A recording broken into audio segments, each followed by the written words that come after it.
কাঁচা আম প্রায় শেষ পর্যায়ে, পাকা আমের মোমো ঘ্রাণ চারপাশে শুরু হয়ে গেছে। আসসালামু আলাইকুম। আজকে আমি দেখাবো কাঁচা আমের আমসত্ত্ব তৈরি। আমি দুই রকম আমসত্ত্ব বানাবো, একটা হলো পাতলা লেয়ারের আর একটা হলো ভারী লেয়ারের। ভারীটা আমি বরফির মতো করে পিস পিস করে কেটে নেব। এখন চলে যায় আমসত্ত্বর মূল প্রসেসে। ছেলানো আমগুলা ভালো করে ধুয়ে মিডিয়াম সাইজ করে কেটে নিতে হবে। আমি একটু মোটা করে নিয়েছি কারণ আমগুলাতে তেমন আঁশ নেই। এরপর সেদ্ধ হওয়ার জন্য পরিমাণ মতো পানি, লবণ, চিনি একসাথে আমি জাল দিয়ে নিচ্ছি। চিনিটা পরে অ্যাড করলেও হয়তো, আমি আগেই অ্যাড করেছি কারণ আমি পানি ব্যবহার করেছি কম। চিনি ব্যবহার করলে একটা এক্সট্রা পানি বের হয়। ভালো মতো সিদ্ধ হয়েছে কিনা দেখার জন্য ঘুটনি দিয়ে বড় টুকরাগুলোতে চাপ দিচ্ছি, এগুলো গলে যাচ্ছে। এরপর একটা ছাঁকনিতে সম্পূর্ণ পাল্পগুলো ঢেলে নিলাম। ছাঁকনি দিয়ে সেঁকে নেওয়ার পর যে এরকম একটা পেস্ট তৈরি হয়ে গেছে।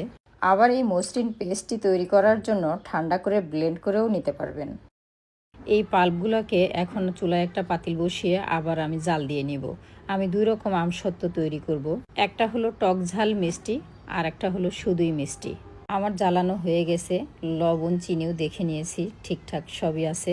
এখন ট্রেতে হালকা একটু তেল ব্রাশ করে নিয়ে এই পাল্পগুলো পাতলা করে বিছিয়ে দিব যাতে সহজে উঠে আসে।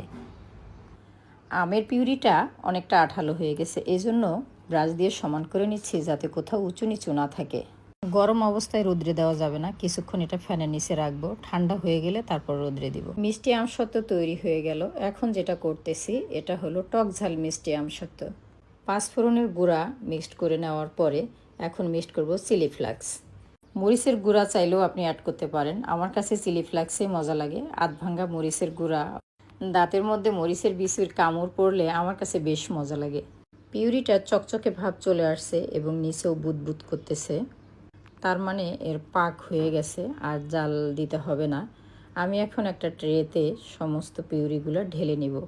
এমনভাবে বিছিয়ে নেব যাতে 1-1.5 ইঞ্চি পুরু হয়।